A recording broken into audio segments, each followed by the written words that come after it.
So, Melanie, uh, let's start off with just telling people a little bit about yourself and what it is you do now.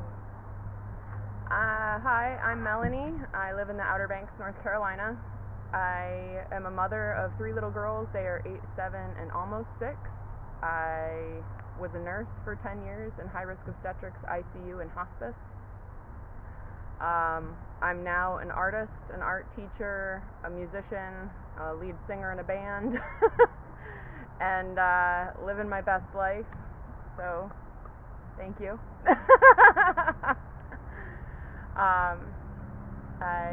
I've gone on quite a journey, and Kevin wanted to meet up with me and hear about it today. I met Melanie out in the Outer Banks at the rec center park. Like, she was playing the guitar, and me being like, outgoing, I walked up to her and asked her to request. I asked to request a song. I requested a song, and then my silly ass didn't know what to ask for. So like, we just started talking, and she like was pretty straight open too. Like, she talked to me about things she's been through and everything, and I thought it was unique. Some of the things she told me about, like I could relate to, like physical abuse, drugs, 2 different perspectives on that. So my perspective is I've been a seller. A lot of y'all know me already like that. So like, I've sold drugs, I ain't gonna get into details, it's not really important what drugs I've sold, but I've sold drugs. I've sold bad drugs, and this is a different side. This is the other side of the fence, or she's been on the other side of the fence. So like, seeing as how y'all could tell, I'm look like a shadow in this camera, and so I'm black, and she's white, and she's a female, and I'm a male. We have 2 very different different views, but we actually share a lot of the same thoughts on those views. So like, that's why I asked her to be here. And I'm more open to talk about what I've gone through, and I've always been open about it. But I'm gonna put her on blast. She's ashamed of how attractive she is. I'm not ashamed. She is. I told her I was gonna exploit how she's cute and everything, how all this looks, and she's like, no. And I'm like, but it's still all positive influence. We just had this conversation before we started this video, so like, exploit time. Look, she used to do drugs. Stand up. Look at her. She's beautiful. 6-pack abs under the shirt. I don't know about all that. She's a little fluffy. I'm just playing. She's in better shape than me, I think. Anyway, that doesn't matter. Camera's right there, and I've been looking off to the side, so I feel cuckoo. But anyway. No, let it go, man. Let it go. It's not the important part. No, it's not. So, Melanie, I'll just explain what I could, like, my part of my story. What were some of the things that you went through that kind of made an effect on the way your life is now? I grew up in rural America in upstate New York with, we were the only house on our road and lived on a 52-acre farm. We butchered our own cows, butchered our own pigs. I've never done any of that. Yeah, well, we didn't do the butchering. We raised and grew our own animals and then sent them to slaughter. We didn't do the butchering. I still ain't done none of that. Yeah. When I was very young, around 5, I was molested for the first time at a summer camp, and told my mother, and she didn't believe me. And then went on to be molested multiple times after that, sometimes by my sister's best friend, and grew up in a home with severe physical, mental, and emotional abuse by my alcoholic father and my codependent mother. I didn't grow up with any self-worth or ability to love, since I never felt that growing up. I've heard my mother tell me she loves me a handful of times, and it was always after I would be in a fight with her and say, "You don't even love me!" And she would respond with, "Yes, I do love you." But that was the only time I ever heard it. I didn't know how to be put to bed at night. I didn't know what that kind of love was. When I experienced it at my friends' houses growing up, it made me very uncomfortable because their bedtime routines were full of love, and I didn't know what that vibration was. I grew up very angry. I grew up very depressed as a child. I went through bullying in high school. That was when social media just started, and people could get on and say whatever they wanted with no repercussions, including you should just go kill yourself because the world would be a better place. I'm guilty of that. I can't even deny that. I've done that to some people, but they asked for it. Not saying that it's right, but that's what those people would have said about me, and all I did was kiss a boy. That was it. That's horrible. So kids are mean. But people are mean, and you say things and you don't even know how the damage is. I was cutting myself after that as a 16-year-old girl. I had to transfer schools. Do you have any scars to show for that? I have this one that I did in May of 2016. That was my last one. That was with a butcher knife. That was with a butcher knife? Mm-hmm. A small butcher knife. That's as far as I made it. Oh, I'm glad. That was as far as I could do. I'm glad you didn't go. I wish you hadn't gone that far. Messing up that pretty skin. No, it's all, the scars are part of our journey. I know. I mean, I got beat on a lot when I was a kid. I got molested and shit. I don't usually tell everybody that. I'm mad I just said it on this camera. Don't even be mad. I know. This see, the way this happened, right? She is very open, and I'm usually open, but I've been quiet about a lot of stuff. But she kind of gave me the like y'all don't even understand. Like I asked her one thing about when she was growing up or whatever, and like it was just like whoosh, it was like a flood of stuff. But I think it's beautiful because she has the end of towards the end of her story leads to a beautiful life. Like y'all ain't see her kids. Her kids like got a lot of energy, and like she's got a lot of energy, and like I got a lot of energy, but my energy ain't nowhere near like it's different. You know what I'm saying? Like it's just different. I don't know how to explain it, but it brought us together to do this. So like, cool, man.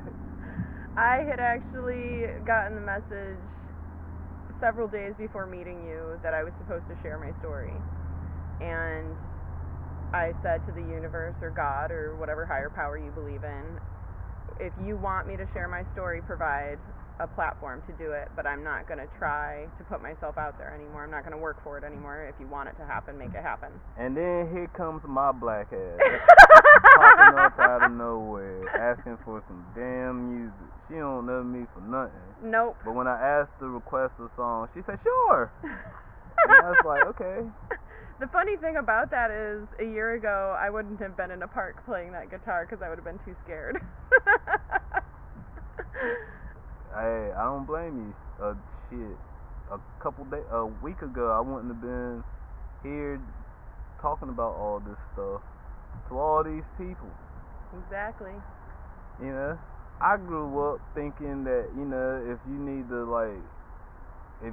change your life and make it better, just hold all that stuff in and do what's necessary to make your life different. But no, it's not like that. I've learned that the first thing to recovery and making your life better is accepting that you went through what you went through and tried to move on from it versus like acting like it didn't happen. Exactly. Like a lot of people don't understand that, you know, and that's one of the things I'm hoping that will awaken some people. Like there's a lot of people still out there that suffer, that don't talk about their suffering because they're embarrassed or ashamed or whatnot, but when you're young, if you go through stuff, or even like if you're making bad choices and go through things, man, it's nothing to be ashamed of. We're all human. We all make mistakes. And coming to a place where you have to feel it to heal it. If you don't feel that pain, if you don't recognize what happened and you shove it down, it will express itself in other ways and forms out of your body or out of your mind. You have to really feel it to heal it, and then let it go and accept it for what it was, which was a lesson to teach you something. A big lesson of molestation is boundaries, where you might not have the tools or the ability to say no because you were never taught to say no. It's true. I know. I was being funny. I slid over. Oh, with boundaries? Yeah. See, I'm like, all that stuff goes right over my head so it's fast. All good. I was just being funny. It was really inappropriate. No, but each time we go through trauma, each time we go through an event in this life, it's there to teach us something. Every uncomfortable encounter, every painful encounter, every shitty thing that happens to us has the opportunity for us to learn a lesson and grow and heal from that situation and come out stronger on the other side. So our scars truly do make us stronger. It does become tougher skin. It becomes a little bit disformed because there's been damage, but it doesn't mean that you can't heal. And if you really think about the human body, which is completely contradicted to what medical industry will tell you, is that you're meant to heal yourself. Everything's meant to heal itself. You cut any part of your body and it seals back up again and heals itself. Yet the medical industry and the pharmaceutical industry would have you believe that you're not meant to heal yourself, that you're fragile and you're incapable of growing and transforming from what you've been through, and that you have to have somebody tell you what's going to help you and suggest to you medications that might help you. When in all reality, we have immune systems for a reason. We have these bodies for a reason, these avatars, which is what they are. And they're here, they're capable of healing. It's one big walking, talking avatar computer, and it is capable of healing itself, which is what I've done. I agree. 1,000%. I'm still working on me. Y'all pray for me. But I'm hoping that I get to a point where she's at, and then beyond. And then, maybe I could pull some people in with me. But first, y'all got to start opening up to listen. So, Melanie, tell us a little bit about your transition from stand up again. This chick said she used to be 200 plus pounds. I ain't standing up again. I used to be 220 pounds. I was a size 14, 16. I was sick and tired all the time.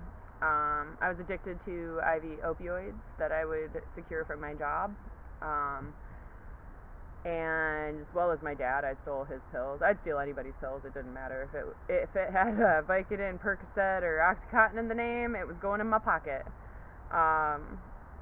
It didn't matter what I used when it came to opioids, as long as I didn't have to feel the pain anymore. I wanted to numb the past. I wanted to numb the fact that I felt so much pain, so much trauma, so little self-worth, and so non-existent self-love. I had zero. And if you're using medications and drugs like that, then you really truly have no self-worth or self-love, because if you did, you wouldn't be doing it, or you'd be in the transition of stopping.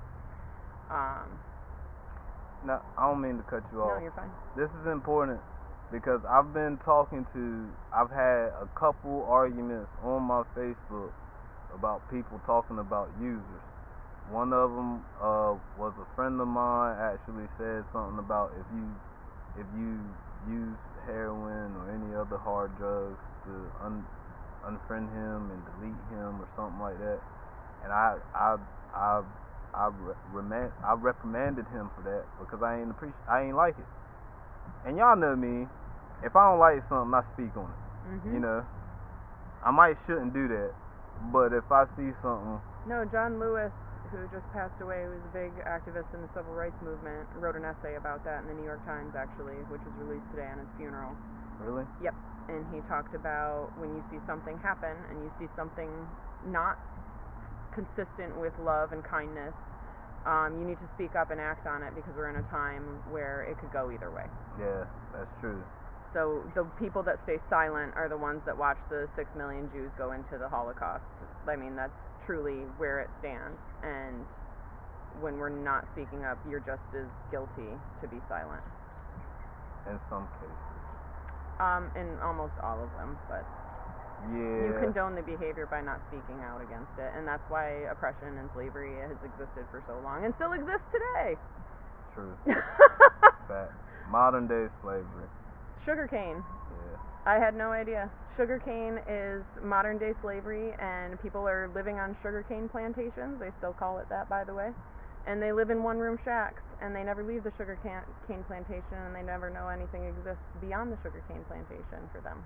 Now, are you talking about a metaphorical No, I am plantation? talking about sugarcane plantations in Florida, Cuba, all of those places where they existed before. Or holding people hostage? I knew nothing like... They're so big and so vast. They live in one-room shacks without running water, without school for their kids. Damn. I did not know that. That sounds like... And the sugar industry is huge, and it's more addictive than cocaine.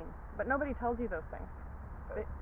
They don't want you to know. So then by eating sugar, you condone slavery, and you then become a slave to the system and society because you're addicted to a substance that they're going to continue to feed you. Let's kind of veer back to the... You good? No, don't be sorry. I like the knowledge you putting out there. But let's go back to the drug stuff. Like, addiction is pretty bad, like in this country, especially in this country. And it's on purpose. It's government induced. It is, but as a ex-user, what came into your life, or what happened to you for you to say, okay, enough is enough, I need to walk away? Going back to almost what we were just talking about, but a whole foods plant-based diet is the direct catalyst of changing my addiction behaviors. So your diet specifically altered your mind where you didn't want to get high anymore? It altered my mind and then physical body to the point that I can't get high anymore. So I was diagnosed bipolar in 2013 after having my second daughter, and was in postpartum psychosis. I was hospitalized for 7 days, and then again 7 days later. I was suicidal, grandiose ideations, all of the things. Put on medication at the time. I think it was Depakote, Wellbutrin, and Paxil, and stayed on that for... Those drugs you were just talking about, like, did they have any, like, crazy major effects or something like that? The Paxil, absolutely. What was the coming off of Paxil was one of the most horrific experiences of my life. Really?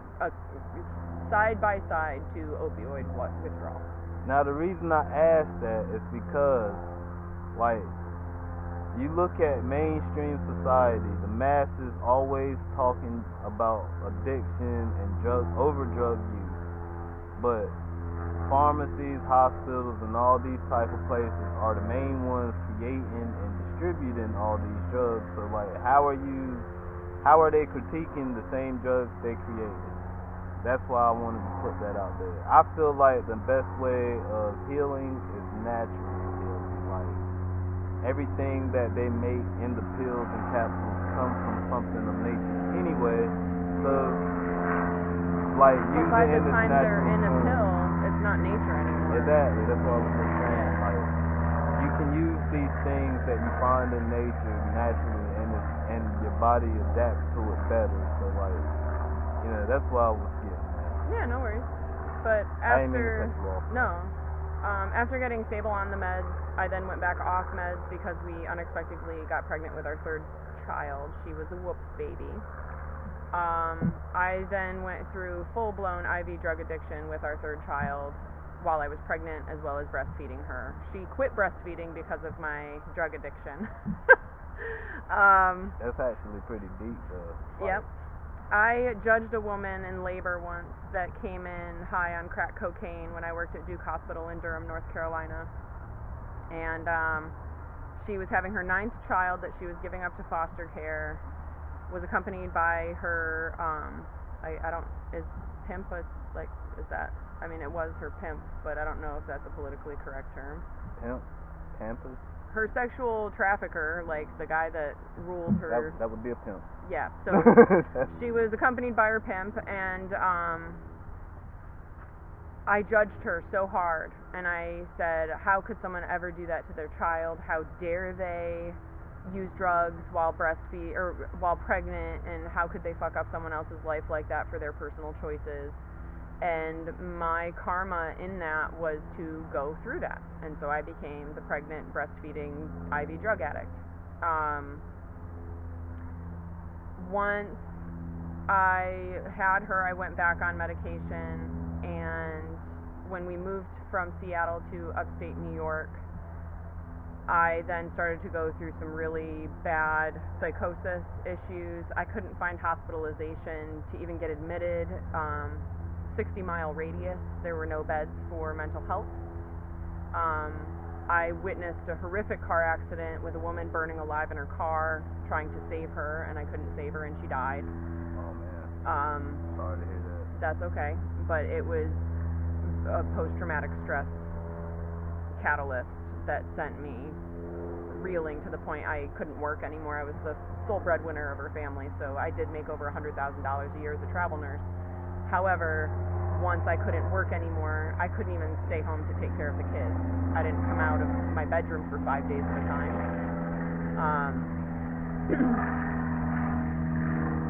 We are recording right next to the Kill Devil Hills Airport.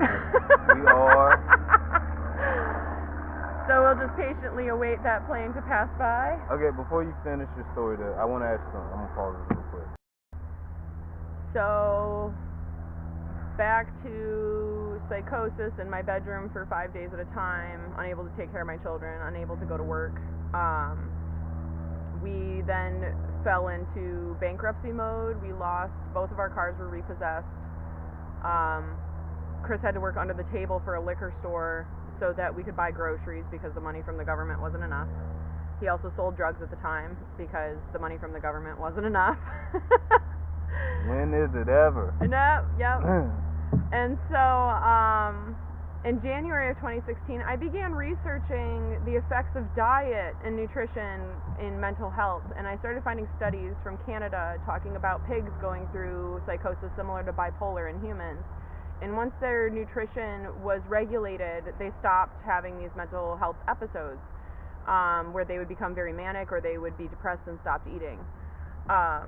So that was my first tune-in to nutrition and the impact that it had on the body. And fast forward to September of 2016, and I said to yeah, I said to a tenant, or not a tenant, we shared a house, so we were on the upper level and she was on the lower level, and so a housemate, yep, a roommate. Kind of, but she had her own apartment, so, and we weren't the landlords, we were just renting, so we were both tenants. Okay, gotcha. But it was 2 o'clock in the morning, and her boyfriend at the time was bartending, so she was up late, and I woke up because I felt like shit, and I said, I'm sick and tired of feeling sick and tired. And she said to me, go vegan, because she's vegan. And I said, I've been in the medical industry for 8 years now, and I don't believe you. I don't think that that'll fix anything. And she said, 100% go vegan, it will change your life. So, so you're a vegan? I am whole foods plant-based with vegan principles. You can be vegan and drink beer and eat french fries. Okay. That's not health. Okay. Now for all my ghetto folks out there that don't know anything about what she just said, I'm gonna get there, don't you worry. Elaborate what we just like. You're like, what just happened? Yeah, I am one of those ghetto people that don't like understand veganese or however you like word that, whatever the terminology is. So like, whole foods plant-based means that I tend to eat my foods in their natural state. So whole foods and then plant-based means I won't eat anything that comes from animals. It all has to be plant-derived. So no dairy? No dairy.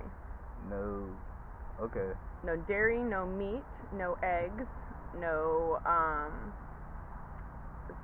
derivatives of those products, so like whey protein, casein, all that stuff comes from cow's milk. So you don't eat cakes and stuff like that? I make my own, or I seldomly find a restaurant that caters to my type of dietary needs. So this woman told me to go vegan, and I went vegan. So I still ate junk. I ate Oreos, I ate bread, I would eat vegan buttered bread for snacks and just sit with a loaf of bread and eat. I would you weren't worried about getting fat? I didn't care. She said if I went vegan it would solve my problems. I said I'm going to go vegan, but I'm going to have a good time doing it. So I ate as many fruits and vegetables as I could fit into my day. At one point I was counting like 24 fresh fruits and vegetables. And I had a job when we first started. So the first 2 months we were eating vegan fancy foods. I then, I'll get into that later, but we ate everything and anything along with fresh fruits and vegetables. And I lost 2 pant sizes the first month. I was eating a pint of Ben & Jerry's a night that was vegan. And I was off my bipolar medication in 30 days. Awesome. So she was right, and it worked, huh? It did, and I could not take my bipolar medication anymore. Hey, look, you got bigger guns than me. I'm getting a little jealous, because I just noticed that. I am much more in shape than you probably will. They're a little bit really? bigger, but yeah, I can do 50 push-ups. It's a different kind of strength, but I can do back bends, I can do... what do you mean back bends? Long held positions, yeah. I can do that. Yeah, she's not healthier than me. Oh, you wanna? I'll take you through a yoga routine. Next interview, we'll do a yoga routine, and we'll see how healthy you y'all are. heard her challenge me, right? She don't know. Yoga next time. She don't know. She don't know. I'm telling you. All right, we gotta keep this less than an hour. Okay. Nah, I mean, they my people. They'll probably pay attention. I'm just picking. I know. So, after. Well, go ahead. I'm sorry. I was working up in Norfolk, Virginia at the time that we went vegan, and I was starting to notice how much diet had to play with my patients and how healthy they were or how unhealthy they were and how at risk their pregnancies were based on what they were eating. And in Norfolk, Virginia, there is a very high population of low income, low socioeconomic status people. So people that are really struggling to live and survive, inner city hospital, a lot of Hispanics, a lot of African Americans, and was noticing that the most of them were eating absolute junk. So McDonald's was oftentimes the meal. They like Hawaiian Punch and soda and all of the stuff, and yet they were having the highest morbidity and mortality rates, which the higher death rates. And infection rates and all of those things. And one day I said to a family, she can't eat that. She has really high blood pressure, and this is causing her to have a very high at-risk pregnancy. And they said, ma'am, we can't afford anything else but this. I can feed my family of 8 for less than $20 off the dollar menu at McDonald's. And I said, holy shit, like that opened my eyes to what life is like for many of the people in this country, and that they have accessibility to a McDonald's on every corner, yet they don't have accessibility to a grocery store with produce that's available or even affordable for them to purchase. So that started to wake me up, and when I started making recommendations to do studies or ideas into plant-based medicine and the success that they were having, I was laughed out of the office. Granted, I was just a travel nurse. But the last straw was when I watched a woman who was noted as a frequent flyer, in her 30s, again, addicted to drugs, black, having her whatever number pregnancy and giving it up for adoption. This is all products of a failed system. I watched them... Let me correct that. It's not a failed system. It is an absolutely failed system. No, it's designed to do exactly what it's doing. Ooh, I guess I see your I see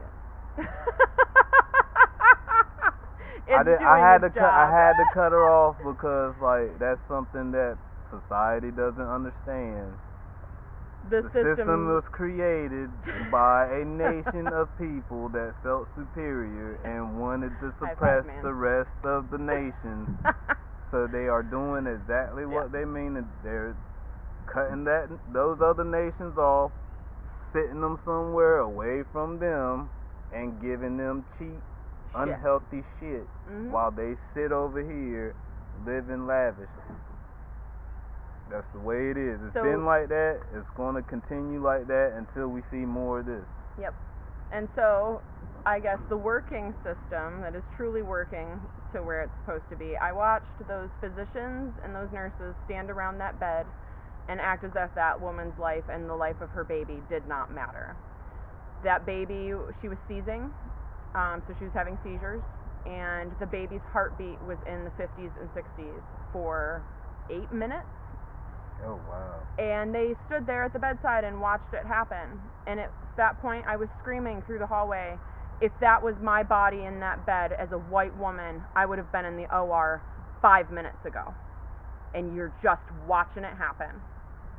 And I quit my job the next morning. I walked out. I lost my contract for my company, and I never looked back to nursing at that place. I will never go back, but it's the same thing everywhere because I tried to go back working in Las Vegas a couple months later, and it was the same system everywhere, and I'd been awoken to it, and I no longer could suppress my feelings towards it, and I could no longer numb my feelings towards it, and that was the last experience I had with IV drugs that I was using to numb the empathy and the pain and the suffering that I was watching happen.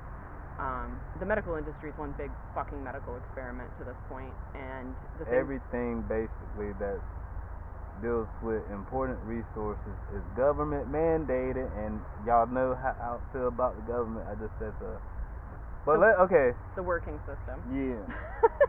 So let's get back.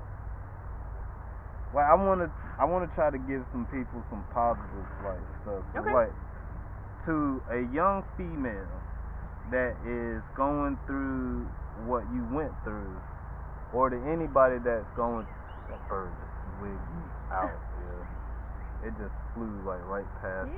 Scared me. Oh, it's sitting right there. He's pretty. Yeah, but what kind of advice would you give to a person struggling with drugs now? Change your diet. I couldn't drink alcohol 3 months later. I couldn't tolerate it. She said that it's a matter of fact. It it's is easy. When you is it easy to do that? It is not. No. But I've done it homeless. I've done it on EBT. I've done it feeding 3 kids for the last 4 years and taking the journey that I've taken. Are your kids on the same diet? 1,000%, and they don't get it any other way. So also being whole foods, plant-based, I don't do any refined sugar. And it made sense once I found out about the active slavery that happens with the sugarcane plantations. But I can't tolerate that kind of energy in my body anymore. And so I don't do any type of refined sugar, like cane sugar. Coconut sugar is okay, but it's starting to work not well, and so maple syrup is my go-to for any type of sweetener, and I don't eat a lot of sweet. Right. I get sweet from God's fruit, which would be watermelon, mangoes, apples, bananas, dates. Dates are amazing sweetener. You got a black person's lips, so I could see you eating a lot of watermelon. Can I tell you something? No. Can I tell you something though? Oh, what? I believe in incarnation, and I believe, or reincarnation. You I believe in past lives. You... No, I believe I was this little old black lady sitting on my porch, yelling at the kids with my finger and hey man, shaking my finger at people. Did you see what his shirt says? No. Train the body is the first thing up there. That's crazy. Yep. But no, I totally thought I was like a little black lady, and you might have been. I don't take shit from nobody. I'm gonna you know what I mean? You got the look. Your nose is not pointy like most white noses. You got big ass lips, and hey, you like watermelon. Throw some fried chicken in there. You get a black card. From me, at least. I don't know. Everybody else probably saying, I know he didn't say that. Yeah, I said it. I ain't gonna eat fried chicken. Oh, yeah, she don't eat. I won't even eat vegan fried chicken now. Is that vegan. See, another one of those things that people from the ghetto like me don't even. I never. Vegan fried chicken, has that even a thing? Like, chicken is an animal. Yes, however, they use wheat gluten and soy protein, and they're able to make it into a substance that's very similar in texture and taste to actual chicken, and so it fills the void. You mean like that rubber shit that Tyson has in their like processed shit? It's very similar to the processed stuff. It's not going to be like eating a chicken leg. It's going to be like eating chicken nuggets or chicken patty. I'll stick to my KFC. So KFC actually is coming out with a plant-based chicken product by Beyond Meat. I agree. But you're asking me. You came across me for a reason. I know. That's for people that up here that might need that advice. You're gonna need it one Look day at too. this. I don't. So listen. I'm just. I know, but I get this all the time, so I'm used to it. I'm used to it. I was just being silly. Plant-based, changing your body, the game changers. I told you about that last time I saw you. So do you have Netflix? Not active. Okay. Because I haven't paid for my account. Alright, so I will pay for your Netflix account and turn your Netflix on if you watch the Game Changers and give me some information that you get from it afterwards. The Game Changers. The Game Changers. That's the name of a show? That's the name of the movie that was written and directed by several very prominent people, and now I done told you I'm ghetto, so I'm gonna hold you to that. Like, it will totally hit you exactly where you need to be. It's gonna pop into your mind. It's all about NFL and the basketball league and all that, or basketball. Oh, okay. Well, then sports. you should have said. Yeah, it's started sport. Off with that. It's sport related. So just watch the Game Changers. It'll change your mind about a whole lot of things. It's changing millions of people have seen it now and are changing. Okay. Okay. I wanted to ask you a question, right? Yes. How does it make you feel? Like, how do you feel about those people that critique and judge you for, like, initially choosing, like, to get on drugs? Like, because that's one of the big things I was having an argument about with on OBS complaints. I had an argument with a couple people up there. Well, it was a debate. It wasn't really an argument. Might have been an argument. I've seen it more as a debate, but they might, because I threw some light slurs out there. It might have been an argument, but like that's something that I have an issue with. That I don't like listening to that, and I don't even do no heavy drugs. I've never done any heavy drugs. But I don't like when people critique and like judge users like that. But how does that make as a recovered user, how does that kind of what does that make you, how does that make you feel? They're just judging a part of themselves that they see in someone else. So everybody that you encounter is a reflection of someplace deep down inside within you. And so people that judge me or may have judged me in the past, they're only judging me from the consciousness that they're awakened to at that time. And so I don't hold any grudges about people judging me, because look at me, like, I'm not doing anything wrong. Like, I'm getting it right. She won't stand up, but I'm about to point the camera at her again. Yeah, she's really quite attractive, and she's like, she don't want y'all looking at her like that because she wants y'all to hear what she's saying. Exactly. But it's hard to not look at her. She's attractive. Yeah, so like, sorry, you're attractive. Oh well, get over it. I've had to say to people many times, like, and even my dad. So I've had to say to my dad, who's severely unhealthy, still struggles with alcoholism. We have a much better relationship, all because of the way that I've now approached the situation. He hasn't made changes, but I've been able to change who I am, to forgive him for the past, to recognize that everything that he went through led him to how he treated and handled me as a child. Son of a nutcracker. We did say there's an airport nearby. Did you want to conduct the interview somewhere else? Like, where there's nowhere else to go, though. It's still level hills, man. And I've got a skateboard. I don't own a car, but I own a horse. I don't have a car. How do you not have...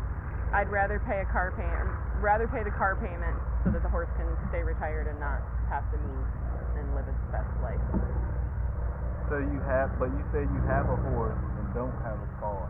Because I pay $330 a month so that my horse can live a happy life the rest of his life. So you said you'd rather sacrifice the car payment. So, okay. Yep. Respect. Yep. Respect. I've had him since he was 2. He's 18 or 19 now. Aw. So I pay for his monthly board and make sure that he lives his happy little life. I've not really divulged too much into my background in life. I guess I should. Like I. Maybe you're not meant to yet. Maybe this is the gateway to opening for you to be able to do that for yourself. I think I should though, because like as a black man in America, I'm pretty much more looked at and judged more than you. More so. 1,000%. So That's like true. I feel like being that I can conduct the conversation with a white lady about life situations, and I can conduct a conversation with other black people about life situations, not in a hostile way, but in a just like that's what happens. Maybe you're a bridge between two worlds. I believe so. It's not all that it's cracked up to be though. It's a lot of pressure. It is. Like, you know, 'cause like if I went up there, just like an everyday type of person talking to them like I talk to you, I'd probably get crazy looks. And do you know, man, look, do you know how it like used to crack me up when I would see white people get scared of me, like, 'cause I'm one of the nicest, nerdiest black guy. I'm a nigga. I don't like. She probably don't like the word, but I'm ghetto. But I'm one of the nicest people you ever meet. But like when people see me sometimes, like I ain't even got to have the wolf face going on like I got it going on right now. But people just jump. They jump, and it's like why? Like You're I ain't programmed to. Exactly. System. But Working. like. It is. Not in my circle though. My circle of people are like sound, intelligent, independent thinking people. That's why she's being made part of my circle, even if she don't know it. She's now my friend because look at the guns, yo. Like her guns are but mine got more definition. Yeah, you got more definition. And mine's still bigger. I so have 3 kids, bro. That means yours should be big, way bigger than mine. My sister had 2 kids, and my sister walked around like this, you know, 'cause she used to like always hold her kids like this with groceries in the other hand, so she'd be like this. Y'all come on. Shout out to my sister. She gets on my nerves, but I love her. Shout out to any woman that's birthed a child, man. No. Because and I say this, You're judging. I'm not judging. You're judging. I'm not judging. It's happening. Facts, no. No. It's just some people don't deserve. Some people should not have kids because they're not thinking of taking care of that kid like it's a working system. It's just like having a pet that you're not really going to take care of. It's worse than having a pet. But sometimes those abortions aren't easily and readily available to people, or that's their journey. I never said abortion. I don't believe in abortion. Can you pause it real quick? No, this is my buddy, and I want him to be on the camera. You know that she's my buddy. Hi. Oh my God. You're gonna have to pause. I was just thinking about didn't even you realize. the other day, going, I need. So, Melanie, what are some of the things that you got going on right now that's positive? I am growing my art business. I've been drawing mandalas a year to the day after stopping my bipolar medication. I started drawing mandalas a year later, same day. Okay. You're supposed to be doing me a logo, right? What? I thought I asked you that. I forgot about it. I'm sorry. You may have asked. But I might not have. There were a million kids around me, so I get distracted. I just smoke a lot, so I get distracted. So I understand. So I've been drawing mandalas, which is a sacred meditation practice that's been practiced for thousands of years around the world, and even without the modern technology that we have today to communicate with people across the world at any time, any day. They made these designs, and they are ancient, practices, each design having different symbolism and different designs based on the part of the world that it was created in. It provides a form of meditation for the person that's creating the artwork, but also provides meditation for the person that's looking at the artwork. Ain't that kind of like Yes. So this necklace I have on here is sacred geometry. It's hard to see, but sacred geometry is found within all plants, within seeds that create plants, within nature, within fruits and vegetables. If you cut a watermelon in half, you'll actually see a mandala pattern on the half of the watermelon. Same with oranges. Yeah. Those are all mandalas. What about the other one? This one is blown glass by an artist. I think his name was Ken, but I met him at Soulful Sundays. Pretty unique. Yeah, and I saw that it looked like a mandala and the universe all at the same time, and I loved it, so worn it ever since. So after doing mandalas for 2 years, I was approached to do art classes. So I started art classes teaching mandalas and the meditation practice, and then I'm now pairing that with soul coaching. So I'm making really excellent money and bringing in income and revenue from helping people along their soul journey through the practice of mandalas. Financing through positive benefiting others. And being an entrepreneur, so I don't work for anybody, I work for me. Our own time schedule. And people need this healing. People need and want some other type of healing that has been not provided to them through modern medicine and the industries to date. So I help people heal through the practice of mandalas. Aside from that, I started playing guitar. After doing a mandala on someone else's guitar, they gifted me a guitar for the mandala I had created. And that guitar I played my girls to sleep for 2 years, until this last year that I started performing with my guitar. And now I'm the lead singer in a band called Garage 21, and we just started in June, so we're growing and learning together, but we are booking live performances here shortly. At Avalon Pier is one of the places. Make sure you let me know the date so Absolutely. I can broadcast it and possibly show up. Yeah, and I try to sing lyrics and songs with inspiring messages and a lot of stuff from the past, because the lyrics that were written 20, 30 years ago were woke as fuck, and it's not really that way now. So yeah, it's been an interesting journey, and I'm growing into success, but a lot of that had to come when I had the self-worth to know that I need to be paid for my services, because I gave away so much for free for so long. For 2 years I didn't sell a piece of artwork, I just gave it all away. Right. And then even now to this day, dealing with knowing that I'm worthy and deserving to be paid, because you're told for decades of your life that you're just a big piece of shit. Yes, my dad did tell me that. That was 2 years ago. I was the biggest piece of shit that ever existed, and he wished I was never born. And then he and I just smoked a bowl. Not you, but my dad and I just smoked a bowl. I wish.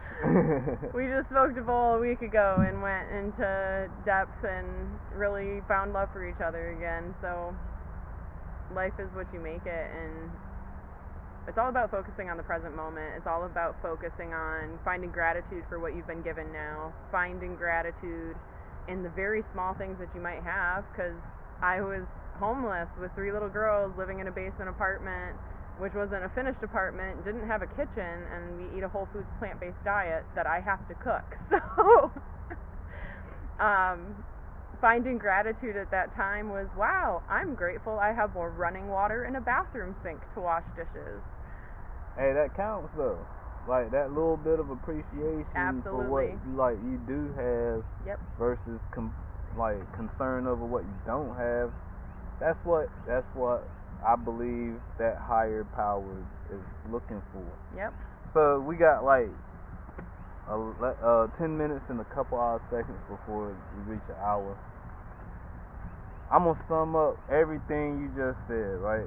You used to do heavy drugs, right? Dilaudid, morphine, Phenergan, fentanyl, That's propofol, Nubane, Stadol. No heroin or nothing like that? When you spoke about heroin earlier, I said to myself, I never did that drug, but it's because I didn't have to. So I started with pills, and then going to the pain doctor and getting Opana prescribed, which is oxymorphone. It's well, it's still on the same level as it's an opiate. It's an opioid, but it's heavy duty, and I was crumbling it up and snorting it to get the same effects of heroin. I did not know. I'm sorry for cutting you off again. I keep doing that, but I did not know there were so many different types of pain pills out there. I thought I knew all the main pain pills, but there's so many of them. Mm-hmm. You just named 4 that I'd never heard of. That's crazy. It's just the pharmaceutical version of heroin. And when given in a high enough dose, that's exactly the effect that it gives you. So I could take 8 milligrams of IV Dilaudid and be walking around totally fine. If I smashed it together with 25 of Phenergan, I took a nap. But yeah, so But you did all that stuff, mm-hmm. and then you said, I'm tired of dealing with all this stuff, and so you changed how you ate. You changed how you looked at stuff and how you move about, and now you got a band, a couple businesses. It sound like to me. You wanted to shout them out again so that people could I'm Naked Lady Mandalas on Instagram and Facebook. Instagram is more potent with information just because that's the platform that I mostly use. I'm starting to upload more videos to YouTube. But it's not my favorite thing to do, so I really just focus on the great things I've got going on. And through Naked Lady Mandalas, you can book soul coaching sessions. I prefer to do all this stuff in person just because I like communication and contact with people on a face-to-face level, and I'm not much for technology, but yeah, that's Garage 21's the band. Let's not forget that she also lost over 100 pounds, because she said, close to 100. 80 pounds. 80 pounds. Yep. Close to 100. I weighed myself in New York, and I was 140 pounds. 140. I've never been less than 150 since I was in the 6th grade. That's awesome, though. Yep. Ta-da! Melanie, ladies and gentlemen. Strength story, you know what I'm saying? Yeah, strength story. That is nothing but strength and positivity, and that's why I wanted her to get up here and do this interview, and I'm so glad she did. She taught me a lot. There is vegan chicken, y'all. There is vegan. You can eat vegan at Burger King. Don't nobody want that. No. Well, I didn't mean it like that. I like the vegan Whopper at Burger King. You do? It's delicious. It tastes like real meat. I've never tried it. Last time I tried a vegan burger or a soy burger or something it was tofu. That's totally different. Tofu is gross. But go get yourself the Impossible Whopper, and you can eat it with the mayo and the ketchup on it, but we have to bring our own mayonnaise because it's not vegan mayonnaise. But yes, get the Impossible Whopper, try it once, tell your friends, because my kids and I think that we're eating a real meat patty. That's how much it tastes like. Okay, I'll make a deal with you. I will try the Impossible Whopper. Is that what it's called? Mm-hmm. I will try that. I will try that. Y'all are witnesses. I will try that. You still and wait now. That's 2 things that I've been required to check out. The Game Changer, and the Impossible Whopper. Mhm. I will do those. I will try both. I will check them out. The Game Changer, I'm holding you to that Netflix thing. Yeah. Just text it to me to remind me. I'm a little broke, so No. I can't take my. No, you're okay. So there's a time to learn during times of without. And what you need to learn during those times is the appreciation for everything that you do have. Because I've been there. I couldn't pay for anything. I had nothing. I didn't have a home. I barely had a car. I've totally been there, and it's finding the appreciation for having a place to sit here and conduct an interview. Can I change up your terminology just a little bit? Appreciation for capabilities and abilities, rather than things that you have, because material things. And that was the other part of the lesson. That's what, like, going through times like this teaches you that material shit does not matter. Don't matter what's a damn. Nothing. Especially if you're not doing the right things with it. So. Exactly. Absolutely. And so I had to have all the material things stripped away from my life in order to learn that lesson, that it means nothing. Money means nothing to me now. And once I finally let go of what money supposedly meant, that's when it began to flow into my life. Deep. And then the more you give, the more you get. Right. Yep. Use this more, Mhm. and this does a lot more too. Mhm. Alright, well, Melanie, I think that's gonna do for today's interview. Unless you want to ask me something, because I really haven't done a lot of talking. You like to talk, but that's that's a good thing. My life path number is a 3. So I am a healer, a communicator, and a creative. My life path is a 7, and I have no clue. I don't remember what my life journey details, but she remember what.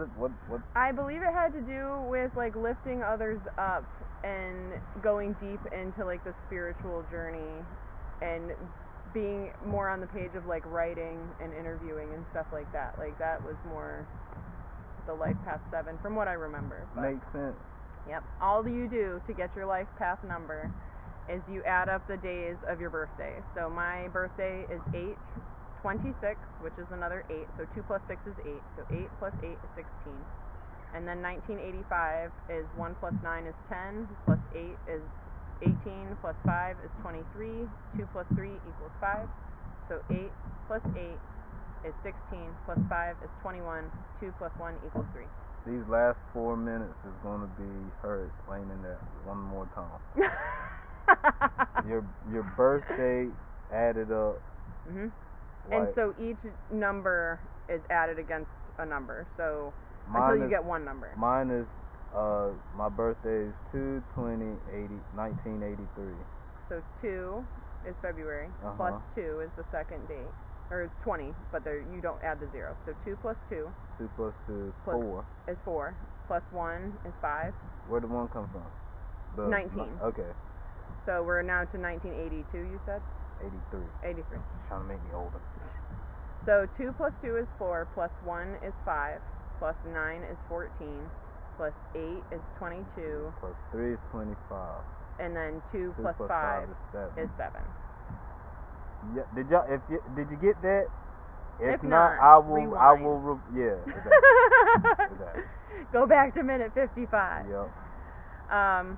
So yeah, that's how you get your life path number. And I'm guessing that if you're watching this video, if you're listening to this video, you have some resonance or some draw to the life of an empath or a light worker or a starseed, and you can Google or YouTube those 3 terms, and that'll lead you down a road of high vibrational information that'll help you start your own soul journey and help you make the changes in your life that you've seen or heard about me making today. I guess you haven't seen it happen because you didn't know me before, but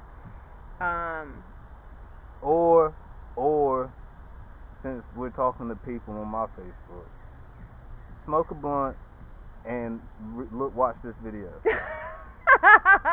Smoke a blunt, a bowl, bong, whatever you do to intake your cannabis, do that and watch this video. There you go. And then it'll come to you. All that energy flow, it'll flow in. Just allow it to flow in. But the biggest thing that I've learned is I had to be the one to make the changes. Nobody was going to fix me. Nobody was going to do it for me. I needed to do it for me. So you have to put in the work. You have to do it. You have to make the choice. No one's going to help you. No one's going to help you but God and yourself. Yep. That's true. Alright, y'all. So that's my interview. Thank you, Melanie, for doing this with me. Thank you, Kevin. And y'all take it easy. No, wait. Peace. Wait, love. And namaste. And namaste means my soul the soul within me recognizes the soul within you. Like Avatar, I see you. I see you. I see you. That's right. I don't see y'all, but y'all see me. Peace out.